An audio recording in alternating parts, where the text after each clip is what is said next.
Islamabad high court में आज साबिक वज़ीर आज़म नवाज शरीफ की अल-अज़ीज़िया और एवनफील्ड रेफरेंस में सजाओं के खिलाफ दायर दरख्वास्त पर समाअत हुई। समाअत के दौरान जस्टिस आमिर फारूक ने पूछा कि क्या किसी और अदालत की जानिब से नवाज शरीफ को इश्तिहारी करार दिया गया है, और अगर इश्तिहारी करार दिया गया है तो नवाज शरीफ की अदालतों में ज़ेर इल्तवा दरख्वास्तों पर क्या असर होगा।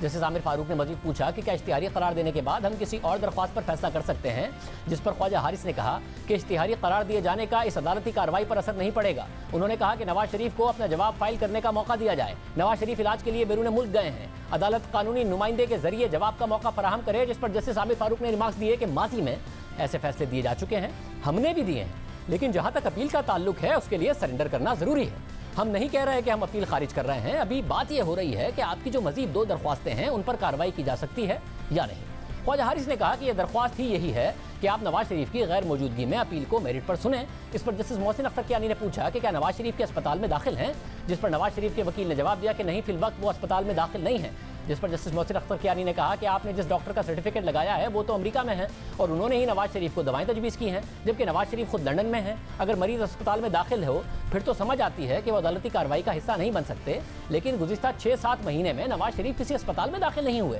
जस्टिस मोहसिन अख्तर ने कहा कि हमें पहले नवाज शरीफ को इश्तिहारी करार देने दें, फिर हम अपील सुनेंगे। इस पर ख्वाजा हारिस ने कहा कि अपील इश्तिहारी को भी सुनी जाती है।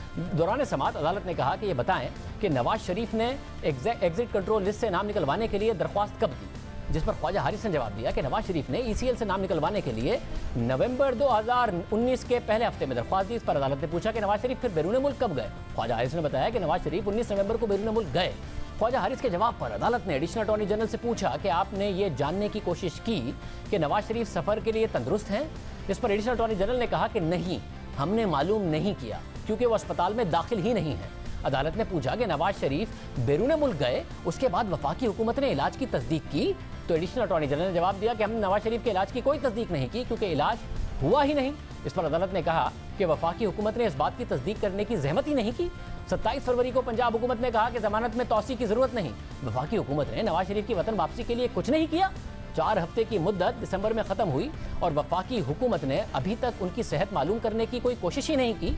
समाअत के दौरान जस्टिस मोहसिन अख्तर कियानी ने कहा कि नवाज शरीफ ने सरेंडर नहीं किया, उनकी जमानत मनसूख हो गई है। अभी तक नवाज शरीफ को हाजिरी से इस्तिस्ना भी नहीं दिया गया। इश्तिहारी होने के बाद नवाज शरीफ की दरख्वास्त सुनी जा सकती है या नहीं, दलाइल दें। अदालत ने ख्वाजा हारिस को मुखातिब करते के कहा कि केस में कोई इश्तिहारी हो जाए तो क्या दूसरे केस में उसको सुना जा सकता है। इस नुक्ते पर अदालत की मुआवनत करें। हम मंगल तक समाअत मुलतवी कर देते हैं। अपील का फैसला मेरिट पर होगा और नवाज शरीफ की हाजिरी से इस्तिस्ना और नुमाइंदा मुकर्रर करने की दरख्वास्तों पर फैसला होगा। अदालत ने समाअत 15 सितंबर तक मुलतवी कर दी। आज एडिशनल अटॉर्नी जनरल ने मौक़िफ़ अख्तियार किया कि अभी तक हुकूमत ने नवाज शरीफ से लंदन में रब्ता नहीं किया। हालांकि 26 अगस्त को हमारे प्रोग्राम में वफाकी वज़ीर फवाद चौधरी ने दावा किया था कि लंदन में पाकिस्तानी हाई कमीशन को नवाज शरीफ तक रसाई नहीं दी गई। अदालत आपसे पूछेगी नहीं कि उस जो गारंटी शहबाज शरीफ ने दी उसमें लिखा हुआ है अगर हुकूमत को शक है कि नवाज शरीफ फिट हैं और फिर भी नहीं आ रहा है तो पाकिस्तान हाई कमीशन का एक रिप्रेजेंटेटिव उनके डॉक्टर्स के पास, उनके फिजिशियन के पास भेजा जा सकता है जो उनसे वेरीफाई कर ले। अदालत पूछेगी नहीं कि ये वेरीफाई किया आपने या नहीं किया, पाकिस्तान का हाई कमीशन का रिप्रेजेंटेटिव भेजा या नहीं भेजा। पाकिस्तान के हाई कमीशन को ये कहा गया कि वो देखें कि उनकी कैसी तबीयत है और उनको एक्सेस नहीं दिया गया नवाज शरीफ साहब तक, और ये भी कहा गया कि उनके मौलिद जो है वो भी डिस्कशन जो है वो नहीं करेंगे। पाकिस्तान के हाई कमीशन को शरीफ फैमिली की तरफ से रिफ्यूज कर दिया गया ये एक्सेस देना। फवाद चौधरी के इस दावे के फौरन बाद साबिक वज़ीर आज़म नवाज शरीफ के बेटे हुसैन नवाज ने हमारे नुमाइंदे से रब्ता किया और कहा कि फवाद चौधरी झूठ बोल रहे हैं, हमसे किसी पाकिस्तानी सिफारतखाने ने रब्ता ही नहीं किया। हुसैन नवाज ने कहा कि हुकूमत तारीख बताए या कोई भी दस्तावेज दिखाए कि कब रब्ता किया गया। अगर ज़बानी रब्ता हुआ तो उस शख्स का नाम बताए जिसने रब्ता किया और जिससे रब्ता हुआ। हुसैन नवाज ने कहा कि आज भी हुकूमत बताए उसे कब बरतानवी डॉक्टर से नवाज शरीफ की खराबी सेहत से मुतालिक तस्दीक चाहिए। हुकूमत तारीख बताए, हम नवाज शरीफ के डॉक्टर से मिलवाने को तैयार हैं। हुसैन नवाज के इस बयान के बाद फवाद चौधरी ने फिर ट्वीट किया और लिखा कि हुसैन नवाज ने भी दावा किया है कि पाकिस्तानी सिफारत खाने ने उनसे नवाज शरीफ की सेहत के रिकॉर्ड से मुतालिक कोई रब्ता नहीं किया। वज़ीर आज़म से दरख्वास्त की है कि अगले 48 घंटों में पाकिस्तानी सिफारत खाना दोबारा शरीफ फैमिली से रब्ता करे और सेहत से मुतालिक रिकॉर्ड तक रसाई का कहे। उम्मीद है शरीफ फैमिली ताउन करेगी।